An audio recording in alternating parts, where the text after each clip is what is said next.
BBVA is your bank for a cash bonus. You could get $250 when you open checking and savings accounts by February 16th and meet the requirements. Get your $250 cash bonus. Go to any branch or visit bbvausa.com/250. That's bbvausa.com/250. BBVA, creating opportunities. All accounts subject to approval. $1,000 savings balance and $500 direct deposit required by April 30th.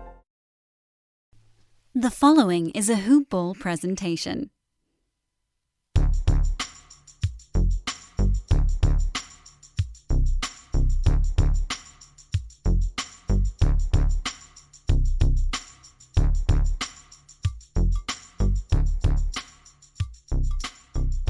Good morning, Hoop Ballers, and welcome to another edition of Hoop Balls DFS Today. This is your Thursday, February 4th edition. I am your host, Santino Cacone, and we have a new guest for us, a new guest for you guys, I should say.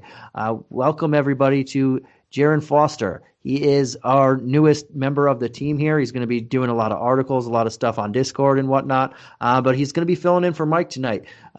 And we're excited to have him. We're excited to throw him into the fire. He's also going to be writing the DFS delivery tonight. So he's double dipping already on his first day, and I'm very excited to introduce him. And Jaron, I'll stop yabbing over here, and I'll let you tell the viewers a little bit about yourself and what can we expect going forward. Well, thanks, Santino. I appreciate it. I've listened to the show for a long time, and I'm excited to be on this side of things. I've got quite a background in data analysis. I majored in sport management when I was in college, and now it's more of a hobby than anything else. But I've done a lot with football and baseball, and I'm excited to really be digging into NBA. I've really enjoyed that a lot. So you can find me on Twitter. I'm at JF Sports Data. Feel free to ping me on there. I'm excited to talk hoops. Awesome. And you said you were a data analyst, and that means you are going to be digging in all these stats and finding things that most of us don't find, and that's a really big thing there. I am happy to have you, and can't wait to get our first slate down together, man. We're going to have a shorter 5-game slate, which is the ebb and flow of this NBA season. I just was on last night. I think it was a 10-gamer. And then before that, it was a 4-gamer. It's just a weird every other game. There's only on the weekends is when it's normal, about 7-7 each. And then it goes back to high, low on the weekdays. And just very, very different, very different. But that's awesome. I'm glad we can find you on Twitter. And one more time before we get started, where can they find you on Twitter? Yeah, it's JF Sports Data. All right. Awesome. And we will be getting started very shortly. And I do want to shout out some of our presenting sponsors before we do that. And one of them is MyBookie. So ever since I started the podcast, I've been keep repeating this, that MyBookie is my favorite site to bet, and it does handle all my NBA related bets. It did handle all my NFL bets. There's only one more left on those games, and it will handle all my MLB bets. But we have, if you know me, I don't always give out my stamp of approval so easily, and to earn it, you've got to be the best at what you do. And MyBookie is simply the best out there, and also their casino is pretty awesome too. And it's as simple as signing up, enter the promo code HOOPBALL, that's HOOPBALL, and get your deposit match halfway up to $1,000. So head on over to MyBookie if you want to add a little excitement to the sports you love and the games you bet. So bet with the best, bet with MyBookie. And what I'm hearing is over half of the United States is going to be betting the big game on Sunday. I know I'm going to be one of them. I haven't put in my bets yet, but wow, I just heard that earlier in the news. And everybody go to MyBookie with your bets, because it's going to be a fun, really awesome Super Bowl for. I'm pumped up to watch these two matchups, the best of all time doing it and the best of right now doing it. So, but enough of that. I also want to throw out our guys at Manscaped. I'm actually getting in some stuff in the mail very shortly, so I'm pumped about that too. But support Hoopball. Support for Hoopball comes from Manscaped, who is the best who is the best in the men's below the belt grooming. Manscaped offers precision engineered tools for your family jewels. So it's time to gear up and get yourself the gift of shaving in this new, it will be a holiday season in about 10 days from now, exactly, in Valentine's Day. I'm talking about getting the Manscaped Perfect Package 3.0. This revolutionary company, Manscaped, has redesigned the electric trimmer, the Lawnmower 3.0. It has the proprietary skin-safe technology, so the trimmer cuts very clean on you, and it's also waterproof, so you can use it in the shower. It also comes with the redefined cologne that is brand new, a pair of boxers, which I love, the crop preserver, the crop reviver, everything you need to have the best below the men belt grooming experience. And guess what? You can get 20% off and free shipping with the promo code HoopBall20. That's HOOPBALL20. So go get the 20% off and free shipping by using the promo code HoopBall20 at manscaped.com. So clean up your downstairs and make everybody happy on this Valentine's Day. So getting that out of the way, man, guess what? What's next? We get to jump into this 5-game slate. And are you excited to take on this first 5-gamer? It shouldn't be too long, but it'll be a good one. Yeah, it looks like a good slate. The we've had a little time to start digging into it, and starting to get a good idea as to who would be a good play, within each game. So, let's get into it. Awesome. And with these 10 teams, we have 5 teams on a back-to-back. The Jazz are on the front end of the back-to-back, and we have 4 teams on the back end of a back-to-back. But the first game on our slate card on DraftKings is the Utah Jazz at the Atlanta Hawks. And this game starts at 7:30, so the slate kicks off at 7:30. We have a little later of a time to kick off here, which comes in handy sometimes, especially when 3 other games are 8, 9, and 10. Hopefully we have all the news that we need by then. But this first game is going to be a 222.5 over under, with the Jazz being 5-point road favorites. On the injury report, we don't have any for the Hawks at the moment. They are one of the teams that are playing on the back end of a back-to-back. And the Utah Jazz just have Elijah Hughes as out, and 2 other people are on G League assignments right now. So not much there. But for the Jazz, man, they're the away team in this one, and they get a juicy matchup against Atlanta. So what I want to know is where are you looking at on the Jazz side in this matchup? Well, generally the Jazz are kind of a difficult team to follow. I mean, they're first in the Western Conference. They're a great balanced team, but they also play at the league's 3rd slowest pace. So, that's fewer opportunities for the Jazz, fewer opportunities for their opponent. It does help in this game that the Hawks are, I believe they're 10th or 12th. They're in the top, the top half of the league in their pace. So it's a pace up spot for the Jazz.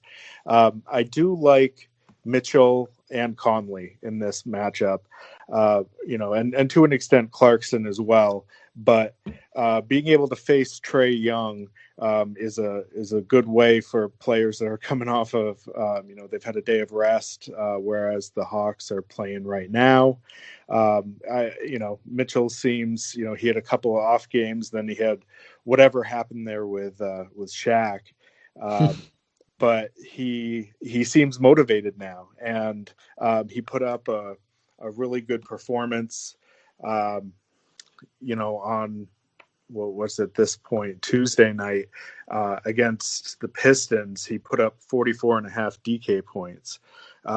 So I like to see him continue that, and I also like Conley in this matchup. He's a little bit cheaper. A little bit more than $1,000 cheaper. And he's put up some respectable numbers as well. So those are the 2 main guys that I'm looking at. You never really say no to Rudy Gobert, but he's facing Capella, who's just been an absolute beast with the rebounds. And so, it's not a huge slate, but I think that there are some other options that you might want at the center position, including on the other side of this game. So Gobert, I'm not going to cross him off, but he's not at the top of the list. The other guys, Bogdanovich and Ingles and O'Neal, they're more of the filler plays to me. But what I really like is the main two guys in the backcourt. Yeah, and I'm with you there. I think like you said, we can look at all three of the guys in the backcourt. I think Clarkson has been playing pretty well as well. Somewhat getting his role taken while Bogdanovich gets healthier and gets back into shape.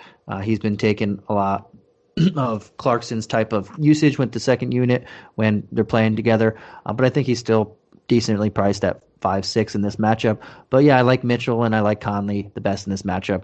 The Hawks are on the back end of the back-to-back. They've had a surprisingly good defense. Both of these teams are in the top 10 defensive rating currently. The Hawks sit exactly at 10, which is surprising for a lot of reasons, but their interior defense is where it is. Clint Capella, John Collins has been playing really well. Cam Reddish has been playing really, really well as well. He probably will see a good amount of Mitchell here, but Mitchell will also be matched up with Trey Young as well. And whether it's the front end of a back-to-back, the back end of a back-to-back, 5 days rest, you can attack Trey Young any chance you get. So Conley at 6-6, great price tag, and Mitchell at 7-8, just really fair price tags for them. And again, like you said, I'm not really interested in too many of the other guys. I think the Gobert-Capella matchup is just two guys who pretty much do the exact same thing. And it's going to be fun to watch them battle down there. But I'm not going to really have much exposure to each of them. But man, let's flip on over to the Hawks side. So we said we like the backcourt of the Jazz, but do we like anybody on the Hawks side of the ball? Yeah, I guess I'll never say no to guys like Young and Capella in GPPs. I'm going to cross both of them off my list for cash games, but, we've seen the upside that both of them have had. Capella himself, this was 10 days, 2 weeks ago, but, he put up 4 consecutive games over 50 DK points, and a couple of those were over 60. One of those I think it was 75 or 76. So he just had some monster games. I don't quite see it playing against Gobert, one of the more premier centers in the league. Those two guys locking horns. They're probably gonna cancel each other out in a lot of instances. But I won't cross him off in GPPs. But that $8,700 price tag is a little bit tough to swallow. When you're used to spending more in the sevens for him, or even lower than that. So that's probably going to be a player I sprinkle in here and there, but not extensively. I don't really like playing Collins all that much when Capella is healthy. He has had some upside games, including especially the last one, which I think was his best of the season. But I don't quite expect a player to have consecutive games where they set their season highs. So, I probably would have Collins in my player pool, but again, he's more in the GPP mix. Nobody else is really standing out all that much. Herter at 5.5. At least it's not 9.5 like it was at one point. But and he'll probably get some good playing time. He's almost reached 40 minutes the last couple of games, so maybe he's a guy that you like to put in there who has ceiling game once in a while, and with Hunter out, he might have some more time. So, now that I think about it, he's probably a guy that'll be in my player pool, but everybody else is probably a secondary play for me.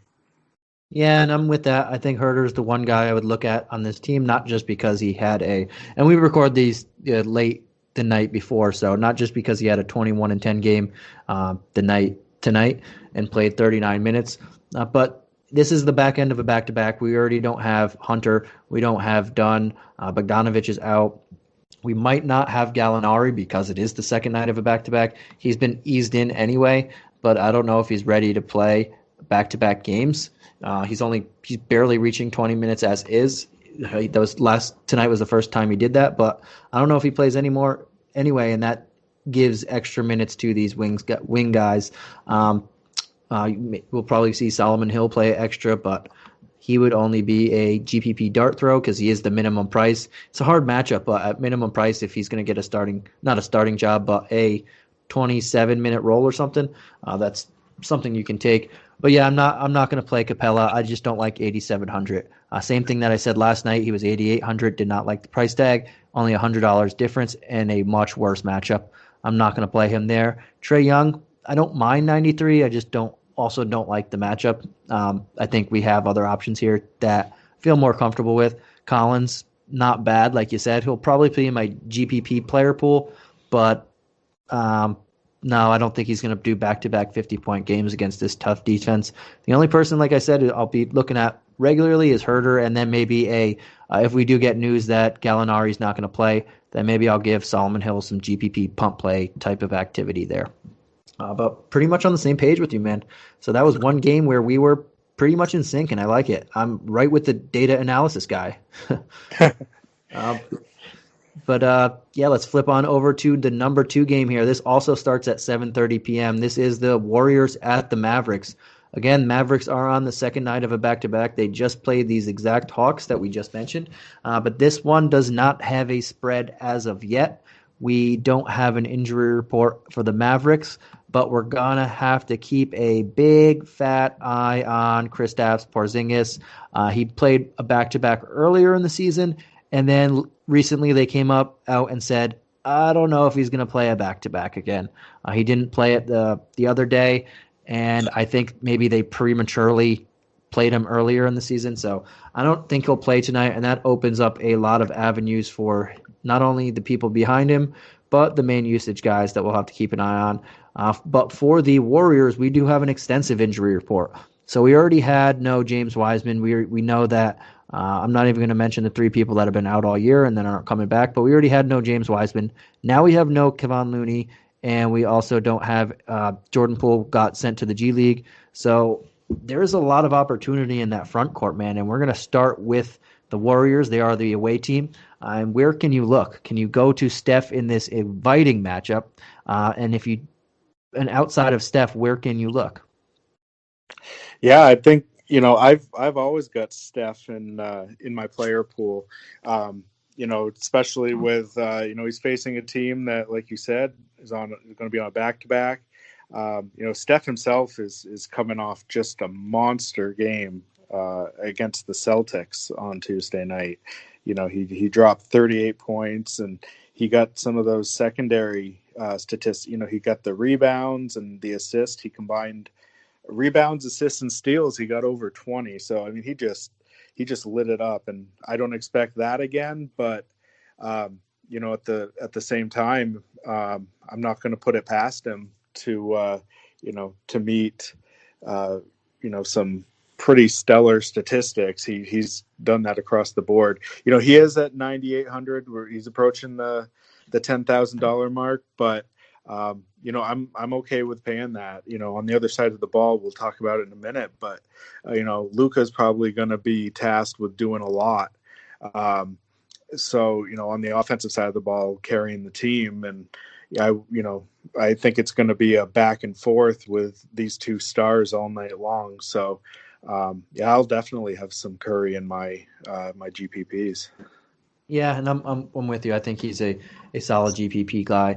Without Wiseman, I know he wasn't playing a lot, but he's another scorer on this team. So without him, Curry gets more of the load. And then I don't mind looking at Wiggins at 6,500. Again, he's been playing not great the last few games, but he does have blow-up potential in this. And maybe we see a lot Luka more on Wiggins, and Josh Richardson takes the Curry assignment, and that's an upgrade for Wiggins if that comes to it, which I think more often than not it might come to that. So I don't mind looking there. Draymond Green is only 5,200 still. The upside is just not there because he doesn't want to shoot the ball, and then when he does, he doesn't know how to make it. So the upside has not usually been there, but he's doing so much, and without Marquise Chris was the first one to go down earlier in the year. now James Wiseman, now Kevon Looney. I mean, he's going to get as much run as he can handle, and he's going to be the primary facilitator, whether it's in the post or not. They're running a lot of offense through him. He's touching the ball a lot. I know it's not going in the hoop, but he's still touching it, so that's pretty big. So I don't mind looking at him at 5,200. And then it looks like Juan Toscano Anderson is going to be the starter over Eric Paschall. So at 3,500, he's probably going to play at least 25 minutes, I would say. And another guy for bare minimum price tag almost, I will definitely look in this matchup. I don't expect Porzingis to play. That's another big body that he doesn't have to worry about. So you're going to get a lot of minutes from a guy that's in a starting job, most likely from a guy that's not costing you anything pretty much. So those are the three guys that I'd be looking at, or four guys, I should say, I'd be looking at in this pretty good matchup. Yeah, I like it. You mentioned Draymond there. He's one of my top plays actually for the night, given his price. With the bigs being stretched so thin, without Looney and Wiseman, it'll be interesting to see how Dallas plays it. They do have some of their players back. They got Kleber back in particular, but if Porzingis is out, how is this game going to go is going to be interesting. Are the teams both going to play on the smaller side? But either way, I think Green's going to get quite a bit of run in this game. And the other player I'll mention, it pains me to say to an extent because he's hurt me so much this year, but I don't hate Kelly Oubre. I think that he's had a few games recently where he's flashed more frequently. The last, I think 2 out of the last 3 have been, floor games again. So this timing isn't great, but I feel like he's going to be asked to do more and to step up. The team's kind of floundering at 500. They're winning a game, then losing a game, and they need to find some spark. And losing their young stud in Wiseman, I think that they're going to look to Oubre more to take some initiative. So I don't mind him in a GPP spot, but he's staying far away from my cash games. All right, sounds good, man. I like it. And how about on this Dallas side? We kind of touched on a couple people here, but on this Dallas side, where are you looking? And knowing that Porzingis is probably sitting, a lot of this usage is going to funnel to Luka. Is he worth that 10-9? And if you're not looking at him, or if you are, is there any other guys you're stacking him with? Yeah, I think Luka is firmly in play. Taking a quick look at the full slate, I think Luka's one of the guys that I'm most comfortable with paying up for. We'll mention a certain center in Denver later, but I think Luka's got the floor. Even with everybody back and healthy in this last game, he's putting up big minutes. It's going to be funneled through him, and with Porzingis likely sitting, the usage is just going to be, through the roof. So he's firmly in play for me. And the other player that I've got starred for this game is Josh Richardson. Back when he was, before he had his layoff of about 3 weeks, he was regularly in the mid fives for his pricing. And, sometimes he'd pay it off and sometimes he wouldn't. But when he got back, he started in the mid fours, and he had a big night back on Monday. He put up 40 DK points. And so his price has climbed a little bit, but it's still under 5. And especially with, like we keep saying, Porzingis being out is just such a huge shift in where the usage goes for this team. And I think Richardson's going to be, aside from Luka, I think he's going to be the primary beneficiary. Yeah, and he will be. And I love that price tag, 49. He only went up 500 since the last night, and he paid off the night before at over 30K 2 DraftKings points. And 4,900, he's going to pay off again in this matchup. This is a pretty good matchup. And without Porzingis, he should get a bump in usage, so I like him there too. I also obviously like Luka at 10-9. He's one of the guys I'm going to pay up for. This is a very inviting matchup for a point guard. And then another guy that I don't mind looking at is Willie Cauley-Stein. If Porzingis doesn't play, he should be starting at center. And then he's going to have a very big size advantage for whoever they throw at him against his former team that he only played a half a season with. But big size advantage there. I know Mad Maxey is back, but he played 32 minutes, but they might play a little bit of both of them together just because they shouldn't have Porzingis. And a GPP flyer guy that I'd be looking at over Kleber is James Johnson. If he's back in the rotation without Porzingis, he was playing very well at 3,400. If he's back in the rotation, I don't mind looking at him there. But those are the guys that I'm looking at, and I think there's a lot of value to be found outside of Luka on this team because without Porzingis.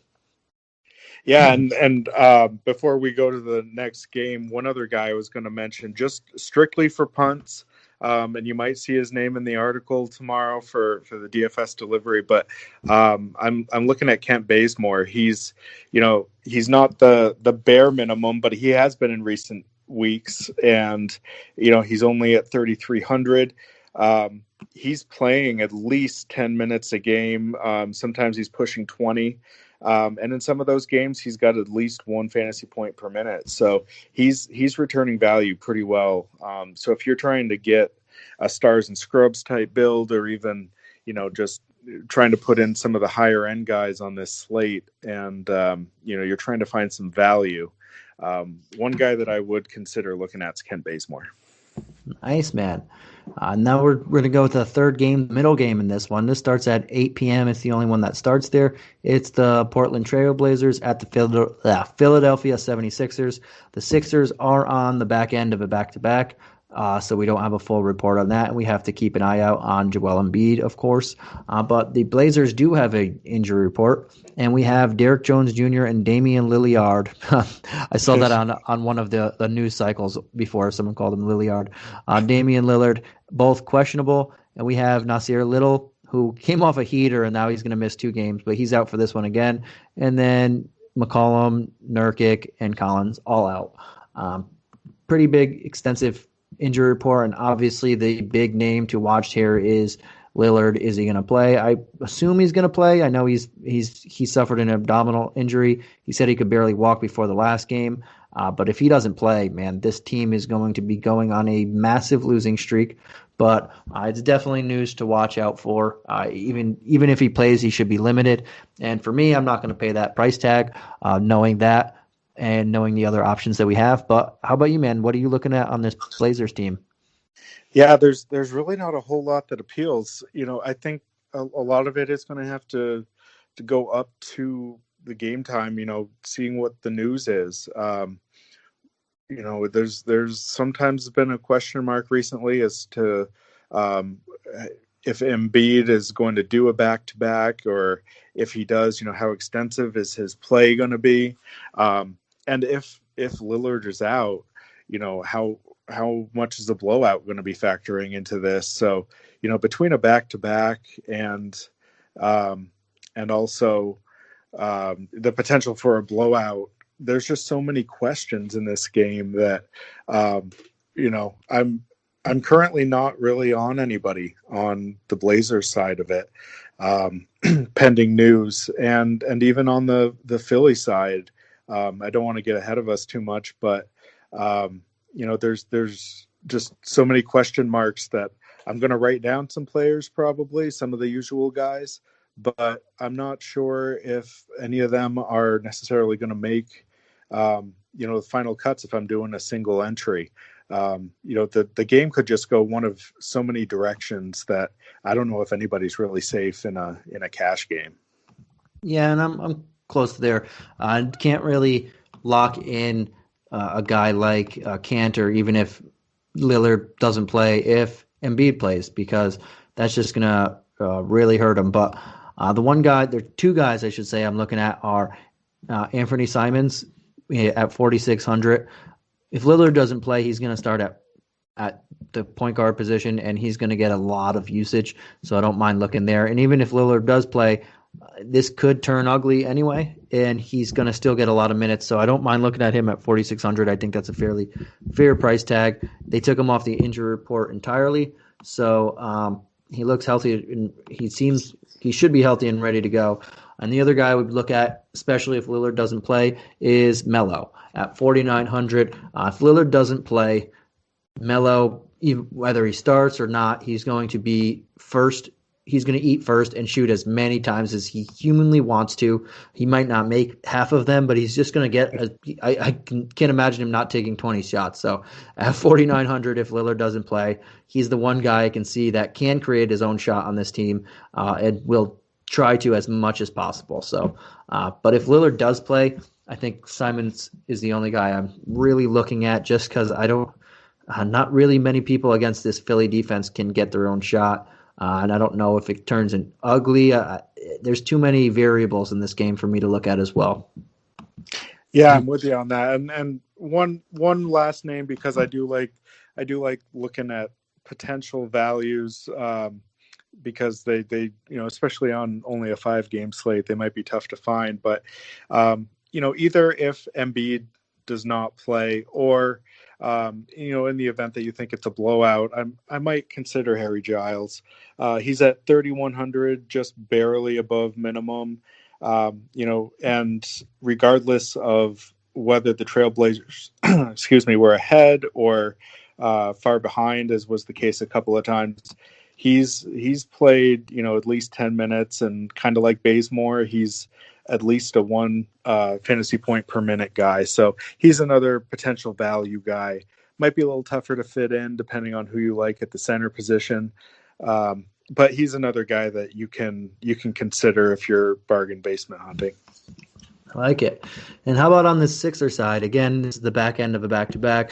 Joel Embiid is first and foremost on all of our minds, knowing is he going to play or is he not. But we do know that Mike Scott is out indefinitely, so he's not going to play. And Terrence Ferguson hasn't played a lot, hasn't played recently, and even when he does, he doesn't play. So I expect those two guys, at least Scott, to be out, and probably Ferguson. But the rest is a toss-up for now. But where are you looking at on the Philly side? So if Embiid is in, and I'll clarify, I haven't heard any indication that he's out as of right now. It's just surmising based on the fact that Philly should probably easily handle Portland, especially if Lillard is out. But regardless, if Embiid is in, he would be the sole play on my radar. When he has done the back-to-backs, it doesn't seem like when he plays he has any sort of limitations when he's actually in there. I think the last time he did a back-to-back, he just crushed the Pistons. It was in 35 minutes, so it was pretty good amount of time, but he put up 58.5 points. And prior to that, actually, was his biggest game of the season. It actually came on the second night of a back-to-back. In 39 minutes, he put up 82.5 points. So just, it's clear that if he's in, he's not going to let off the gas at all. So whether it's, against Kanter, who is arguably, or maybe not even arguably, the worst defensive center in the league, Embiid should just have a field day. So if he's in, it's Embiid. If he's not in, then I really like Simmons. Harris is probably not got quite the ceiling, but I think he's got a higher floor. So those are the two guys that I would like if Embiid is out and his usage can get spread around a bit. Particularly, if Simmons is playing against Simons at the point guard position. Yeah, and I don't mind Embiid just because the matchup is great. But at 10-2, knowing that it's the back end of a back-to-back and this Portland team is just beat up, I don't know how much he plays even if he does play. Maybe he doesn't go full bore. I don't know if he can even reach 30 minutes. So being at 10-2, I'm rather With no fees or minimums on checking and savings accounts, banking with Capital One is like the easiest decision in the history of decisions. Kind of like Taylor Swift choosing what to wear. It's looking kind of chilly out today. I think I'll go with a cardigan. Yep, even easier than that. And with our top-rated app, you can bank anytime, anywhere, making Capital One an even easier decision. That's banking reimagined. What's in your wallet? New consumer accounts only. Approval required. Terms apply. Capital One N.A. member FDIC. Just going to pay up for a Luka, which was similarly priced. Only it's $700 more, but I'd rather do that if it comes down to who am I spending up on. But outside of them, yeah, I like Simmons, whether Lillard plays or not. I think that's a solid matchup, especially if Embiid doesn't play. Lillard doesn't really play much defense, so Simmons can do a lot of what he does best. I don't mind Harris. I think 72 is a solid price for him. He has a really, like you said, his floor is just really solid. He put up 39.5 again. He's just continually bringing back some solid value there. So especially in cash games, if you're not going for a 60-point ceiling type of guy with this 7,200 price tag, you know that the floor is really rock steady. And then the other guy that I'm looking at is Dwight Howard. If Embiid does not play or is going to be very limited at 4,100, very, very, very good play there. Anytime we know that Embiid's not playing. Even tonight with Embiid, he had 5 points, 10 rebounds. He's had double-digit rebounds the last 3 games. So if he's going to see 25, 26 minutes, he's going to bring you back value at 4,100. So I don't mind looking there. And I guess if Embiid didn't play, you can take a GPP flyer at Tony Bradley, who is kind of hit or miss. I just think Dwight Howard's a lot safer of the options of the two if Embiid doesn't play. And we don't know if he's not going to play or not. Hopefully we get news on it well before 7:30. This game's only 8 o'clock start time, so we probably should have that news in hand before any of the lineups lock. Yeah, I like the call on Howard or Bradley. Personally, I think it was the first game that Embiid was out and Howard was chalk. I took a flyer on Bradley and that didn't pay off, and then the next game I went back to Howard and it was Bradley that so I'm personally 0 for 2 on that, but I really like the theory behind it. And so if Embiid is out or there's indication that he's going to be severely limited, then I think either of those guys they're worth throwing into a lineup. And one more value play, because clearly that's my thing tonight. I like Korkmaz. It took him a while to, he didn't play the beginning of the season, but almost every game he's put up at least double-digit fantasy points. A couple games ago he was at 28 minutes. I don't think we can quite expect that, but he's putting up some points. He can 5, 6, sometimes even 7x his price. So at 3,500, and he's a guy that might get a little more run if there's a blowout as well, so he can get some more time on the court. So there's another name that I'll throw out there for value. All right, man. Sounds good. Now we can jump on over to the fourth game of the night, the second to last game here. And before I do want to take a quick pause and let you guys know about the Bruce letter. So it's an email newsletter from Aaron Brewski. It's filled with his most intimate fantasy nuggets. It's exclusive content that you cannot find anywhere else. It's not on the website, not on any podcast, not on any social media. It's only in the email newsletter, and you can sign up to get it for free. Just go to bit.ly/BrewsLetter2021 and sign up in 10 seconds. Again, the site is bit.ly/BrewsLetter2021. Aaron Brewski, straight to your inbox. Enjoy.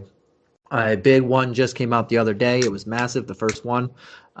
So you guys will enjoy that one. And I also want to shout out the DFS pass at just $199 per month.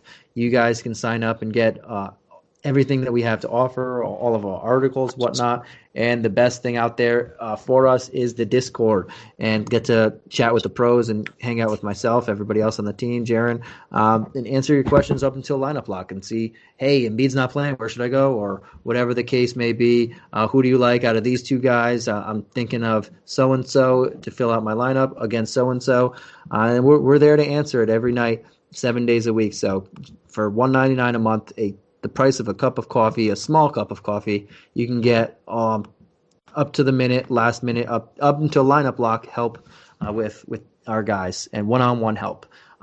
But yeah, man, let's get back onto this slate. We have the Houston Rockets also on the back end of a back-to-back.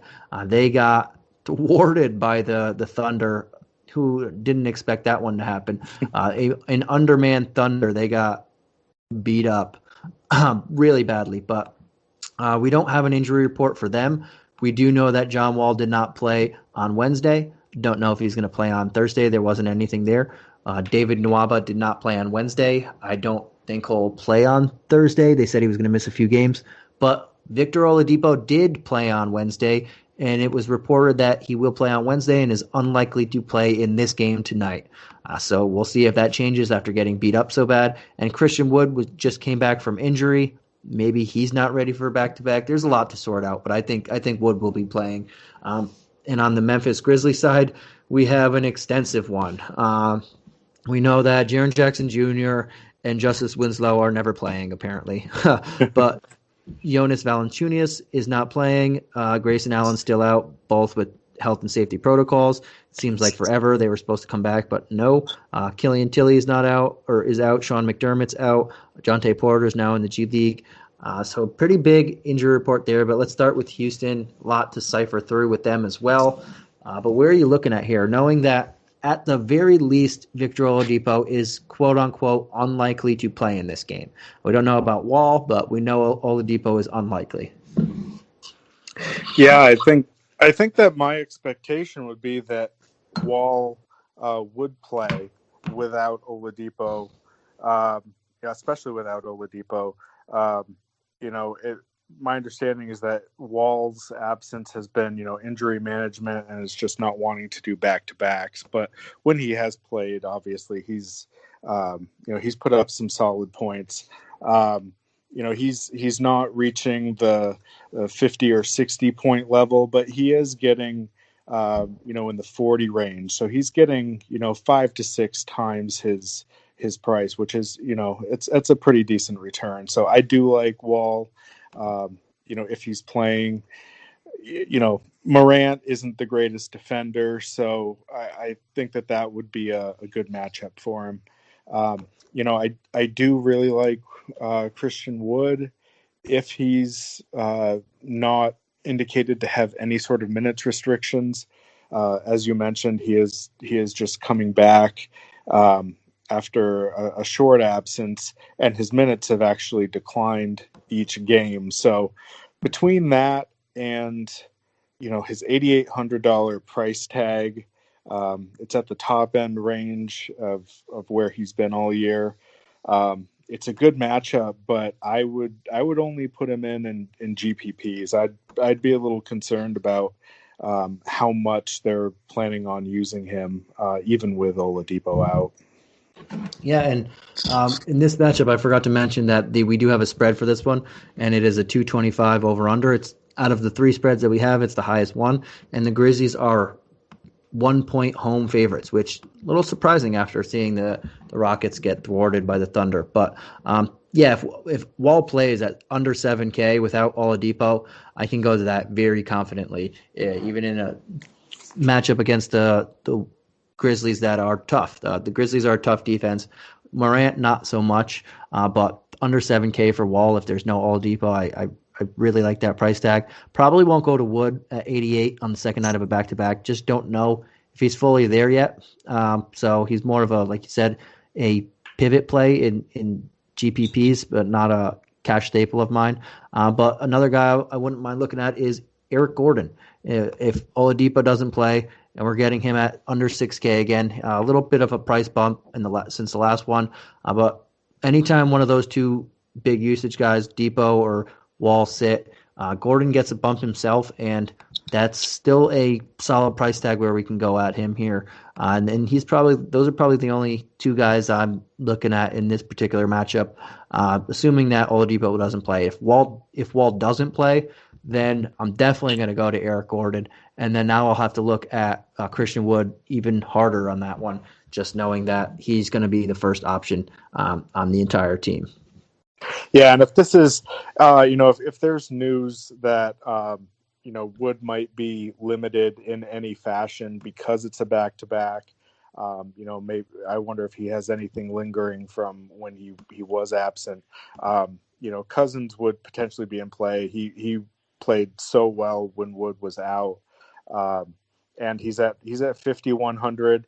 It's a decent mid-range play, but if Wood is potentially going to be limited at all, then I would have Cousins as an option in my player pool.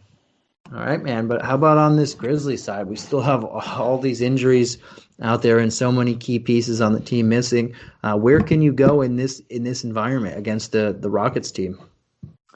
Yeah, Ja is somebody that I always love playing. He's just got, he can have such a high ceiling. He put up, almost, 2 fantasy points per minute in multiple games earlier this year. He hasn't played great the last couple of times out. And by that, I mean, only 30 points and 23 points approximately. But, he's a guy I'll definitely go back to. I'm not overly concerned with John Wall defense, so again, I think, these guys are going to be going at each other offensively all night. I don't think there's going to be a whole lot of defense. So I do like both of them, possibly even, having Wall and bringing back Morant in the same game, in the same lineup. Some of the other guys, I do like Clark. He has had a couple of good games recently. He's not putting up monster numbers, but at 6,000, he's a decent mid-range play. Who can step into the 5 with Valanciunas out. So I'll consider Clark. I don't have a whole lot of interest in Brooks or Anderson, and Tillman's getting pretty expensive. So that's where I'm looking at the higher end. And in terms of, maybe not quite value, but I do like the Anthony Melton quite a bit. He's put up a couple of really good games recently. He's up to 5,000 when he was in the 4,000 range and lower. But that seems to be a fair price. If he's going to be in the 27 to 32 minute range, like he has been recently. Yeah, and I don't mind a lot of guys like taking a stab at a couple of these guys in GPPs. I think Brooks has a pretty solid matchup, especially if Oladipo doesn't play. I don't mind Clark. I think that's a good matchup too. They're both 6K and 59. Probably, I think I might lean towards Brooks in this one, but it all depends on how I'm shaping my lineups and which direction I want to go there in terms of the position eligibility. But yeah, I like Melton as well at 5K. He's starting to get bumped up, so I'm not totally on board as I was previously. But I still think there's some meat left on the bone there to where he can still bring back value. I think at the price tag, if he's getting 25 plus minutes, I think the price tag that I would like, or where I would get more pause, is about 5-6 or so. That's where I'd probably leave him. But I still think there's some upside there where I like him at that tag. And then another guy, if we're going really deep in punt play, Desmond Baine. This guy is just pretty rock solid for 3,700. I don't expect another nearly 28 DK point, but he does have that upside, and his downside is pretty much slightly undervalued, about 15 points. So I think if you're looking for a guy that you need to fill in a lineup because you're going really stars and scrubby, he's not a bad play there. He's been playing really well, and he fits nicely next to Ja. His shooting ability and then the way he can space the floor fits really nicely next to him. So I don't mind looking at a few of these guys here. Yeah, one other name that I'll just toss in there for the value is John Konchar. I think I'm pronouncing that correctly. I apologize if I'm not, but he's in the 3,300 range, and the last couple of games he's at 20 DK points, and that's not an anomaly. He was putting up those numbers as well at the beginning of January. So now that he's back, he was out for a couple of weeks. Played pretty sporadically during the month of January, but when he's in, it looks like he's getting some run. and he's producing when he's at it. So, I really like Konchar as well as Baine as well. All right, man. And now we're on the last game of the night. This kicks off at 10 p.m. Eastern Standard Time. It is the Denver Nuggets in the Los Angeles Lakers, a rematch of the Western Conference Finals from last year. The over-under in this one is 219, and the Lakers are 6-point home favorites. On the Nuggets side, we have PJ Dozier and Gary Harris and Greg Whittington all listed as out. And on the Lakers side, we have Kostas out, Jared Dudley out, and surprise, surprise, Anthony Davis and LeBron James listed, but they are only probable in this one. They're usually listed as questionable, but we get them as probable, so that's a good thing, knowing that they are the late game in this one. But let's start on the Nuggets side of things. Man, you mentioned him briefly before, the Joker, 11K, highest guy priced on this slate going against the Lakers. Can you play him? And if not him, there is two guys in the backcourt that are out in Harris and Dozier. Is there anybody else you're looking at to fill some roles over here? Yeah, this is going to be a little bit of a tough game to peg.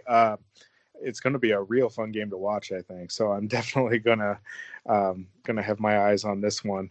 I feel like I can never say that I'm not going to play Joker. In at least one lineup. I don't know if he's going to be in my own single entry. I might lean Luka because of the usage there. I think Joker and all first team NBA defense, they're going to go against each other a fair amount. Wouldn't be surprised if AD slides into the five a fair amount, because Harrell's not the greatest defender, and I think we all know that Marc Gasol's relatively cooked. So I think it's going to be a fun game to watch. I don't know if either of these guys are going to, be the top level of their game fantasy wise, but I'll definitely play some Joker, just not as much as I probably would on any other slate.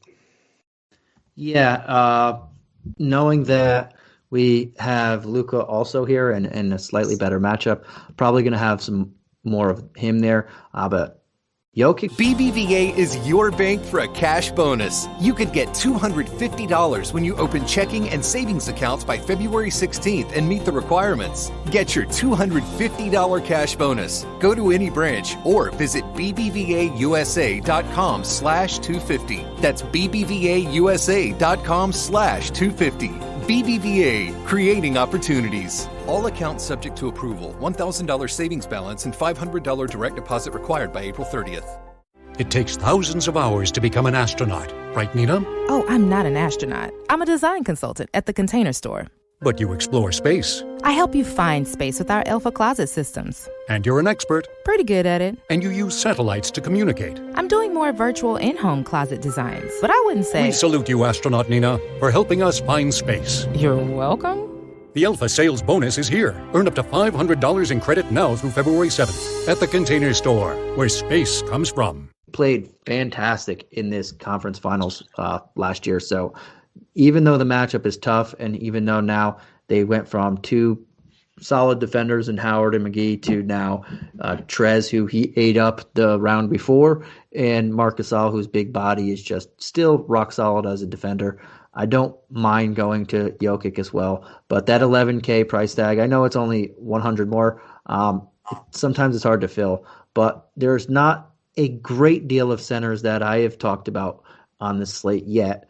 So I think that the position flexibility for Jokic gets the nod there, but I like the safeness of Luka a little bit more. Outside of that, I'm looking at a couple guys like Will Barton, or maybe not a couple, but I'm looking at Will Barton. He didn't play in this conference finals last year. He was hurt, but without Gary Harris and PJ Dozier, he's going to play more minutes. And last game, he played 37 of those, whopping 37 of those minutes. And I expect maybe not 37, maybe not approaching 40, but at least 33, 32 minutes in this game environment. They're going to need his defense. They're going to need him to play because most of these guys are out. And I like him here. Monte Morris is probably going to get the start, but he's not. I don't expect him to play more minutes than Will Barton, who can play multiple positions. And speaking of Monte, I don't mind the 4,200 because he, again, probably is going to get the start, but I won't gravitate towards him. If I had to pick between those two, I'd rather pay the 1K more, and that's probably the biggest guy I'm looking at here outside of Jokic. Also, I guess I can throw Murray in there too at 68. He's now under 7K. That's a very, very fair price tag. Not the greatest of matchups when anytime you're going up against the Lakers, but very fair price tag for a guy who should more than normal be priced in the mid 7Ks. Yeah, I like those calls, especially Barton. He's a guy that's definitely going to be on my list. I liked it better when he was in the mid fours, but I will pay the 52 for him. The other value play that I like is Campazzo. With Morris sliding into the starting lineup with both Harris and Dozier out, I expect Campazzo to get some more run. And the last game that the Nuggets actually played, before the fiasco of the last minute canceled game, this was back in January, several days ago. He got some more run. He got 19 minutes, which was the most he's had in quite a while. And he put up 21 and a half DK points. And so he's at 3,500. He's a guy that I'll have in my value playlist. All right, I like it. And let's throw on over to the last team of the night, the Los Angeles Lakers.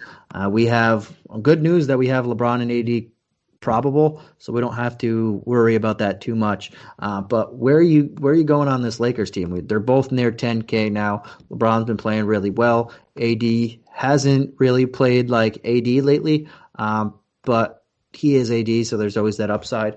And if you're outside of them, can you look at anybody in this matchup? Yeah, with everybody healthy, it's always this season. It's been tough. Things have been spread out a little bit more than they were last year when you try to jam in both LeBron and AD and figure it out around them because they would just carry your team. I do like Schroeder in this matchup regardless. I guess it sounds like there's no question as to whether the other two will be in, but I do like Schroeder, especially with some of the injuries in the backcourt. I think Schroeder's going to be putting up some minutes against, Murray's not exactly the strongest defender, and then it's backups as well who, he won't be facing a defender like Gary Harris, and Denver has been just atrocious against opposing guards this year. So Schroeder at 55, I like the price. I like the matchup. And the last couple of games, he's picked it up a bit. He's put up 27, 28 DK points. So he's a play that I do like. Awesome. I honestly don't mind going. I like AD in this matchup a little bit more than LeBron. I think if I'm not paying up top dollar for Luka or Jokic, the guy that I'm leaning towards after that round, it would be between Steph and AD, and I don't think there's a huge difference there between them. I think Steph has the higher upside right now, or I should say, and the safer floor, but I think AD in this type of environment, a get-up game, I think this is about the time that he's going to start ramping it up. Beginning of February, that's what I've been thinking for pretty much since the season started, and I think this is the perfect game for him to get back into the groove of things and show everybody that he's still one of the best players in the league, a handful of best players in the league. I also don't mind Schroeder and Hero. Those are the two guys that I would look at outside of the big two. And I know Hero I mentioned it before, he got ate up by Jokic earlier in the season or last year in the playoffs. But I think this is a type of game that he wants to show that he can play with these guys and he is ready for a championship run. And I think LeBron wants these two guys to get used to big type of games like Schroeder and Harrell, the two big new additions. I think he wants to get these guys used to what they're going to be seeing in the playoffs and in a playoff type of game atmosphere. So I don't mind looking at both of them, and they're only 55 and 5,300, and they have been playing very well lately. Hero's seen 30 and 29 minutes the last 2 games and put up over 30 points on average those last 2 games, and Schroeder has brought back value in the last 2 as well. So I think and he played over 30 in the last 2 games as well. So I think right at the end of January, February is where this team is starting to turn on a couple things. And they did have a couple losses there against the Pistons and the Sixers in the back-to-back. So I think that was a wake-up call for them. So I don't mind looking at a few of these guys at their solid price tags. All right, man. Before we head on out of here, I do want to get your take, and we've been doing it a little, and this is your first show, so I'm going to let you I'll ramble on a little bit, give you a second to collect your thoughts, but I do want to get your idea on who would be your favorite pay-up guy, your favorite like expensive tier guy, maybe not your favorite, just one that you just really like right at the moment. Obviously, things change the closer we get to lineup lock. But who would be one of your favorite expensive guy, your mid-tier guy, say under 8K, and your one of your favorite value plays that you're looking at as of right now? Obviously, again, things change and people go out, people come back in, and value plays change on a dime. But let's see who you like here. We'll start with the expensive guy, and who's one guy that you're looking to pay up for? Yeah, I think I might cop out here and say it depends to an extent, but for me, I think Doncic is the player that you can reliably spend up for. I say that it depends just because I want to see what the news is on Joel Embiid. I love the matchup.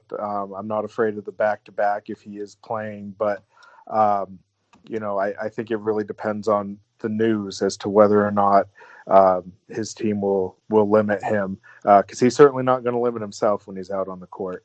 But the one guy that doesn't have the question marks is Luka. With the likelihood that Porzingis is out, the usage is just going to be through the roof. I really like that play a lot. All right, awesome. Yeah, and I think it's just safe to, if Porzingis, who's likely to be out, is out, this team needs wins, and they need them badly after a big losing streak, 6-game losing streak. They did beat the Hawks, so they're now on a winning streak, and this is another winnable game. So if Porzingis is out, all the usage is going to funnel to Luka. He's a guy that I'm definitely going to be paying for, and we're going to get that news before lock. If I don't go that high, since you already did, I'll throw in another name. I think I mentioned him. Without going so high, it's going to be between Davis and Curry. I'll probably go on the GPP play here and go with Davis because I don't think a lot of people are going to be playing him, especially now that he's back up to 9-7. I just think this is about the time that he starts ramping it up, and I want to be ahead of the curve on that one. So that's where I'll be going pretty much in a lot of my GPP tournaments. But how about that mid-tier? There's a lot of players that we like in that mid-tier, but who would be one of your favorite options right now in that mid-tier category?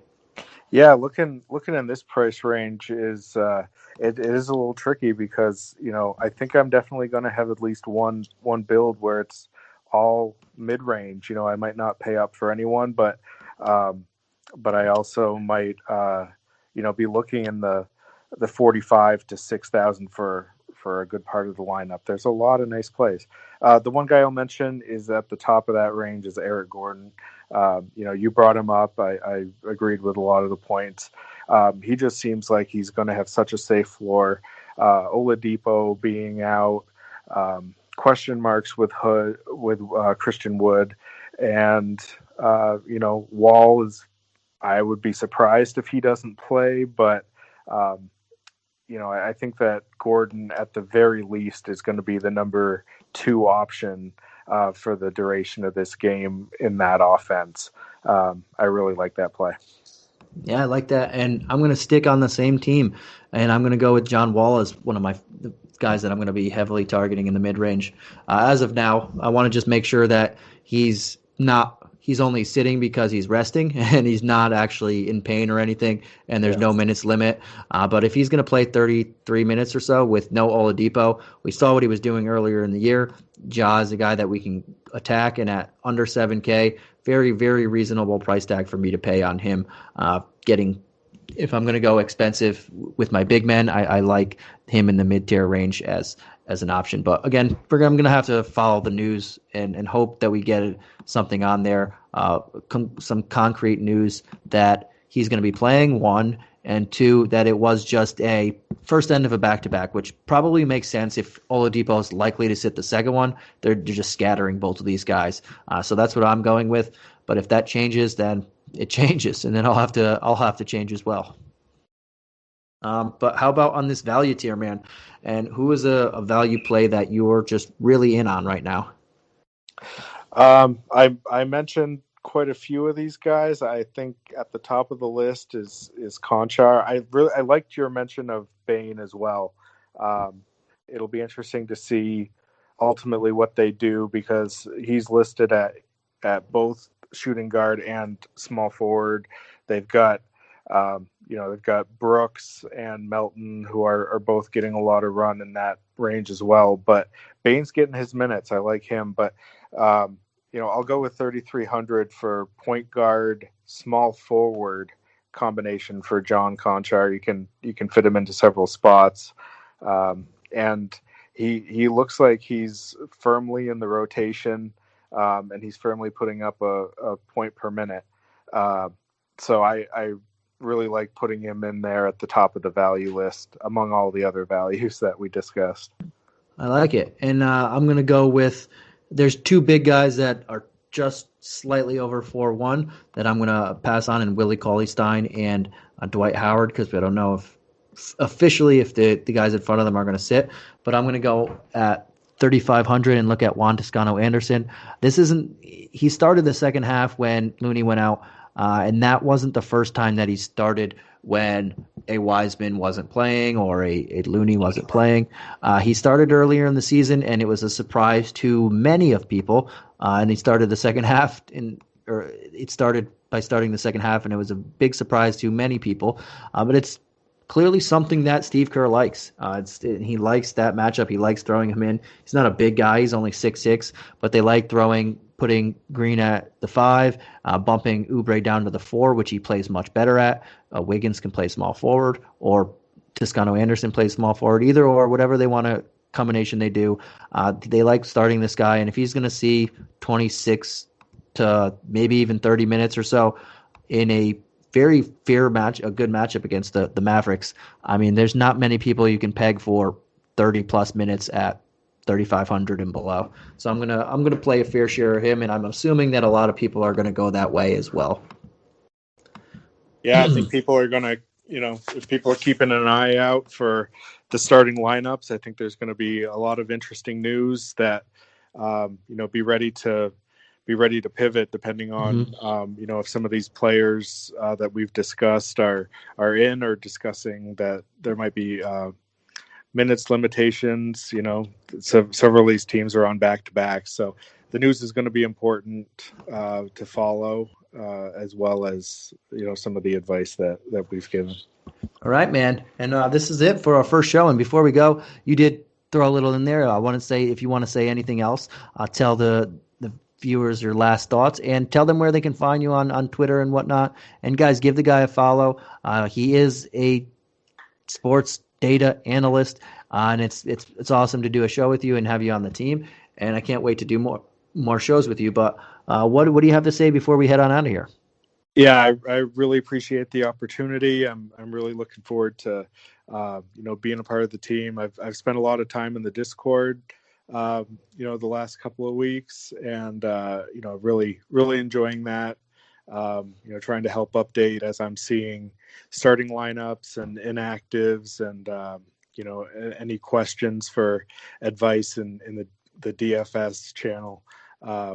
So please come in and ask questions, and it's I really enjoying being part of the community, and I'm sure anyone else that joins would as well.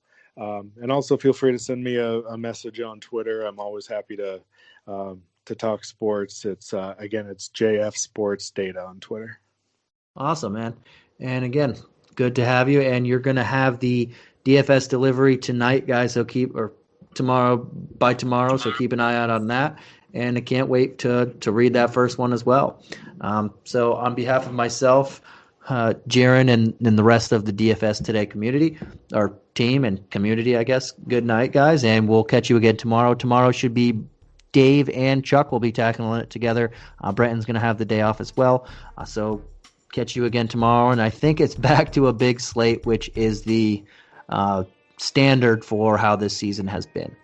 But we'll see you again tomorrow, and good day. Good luck.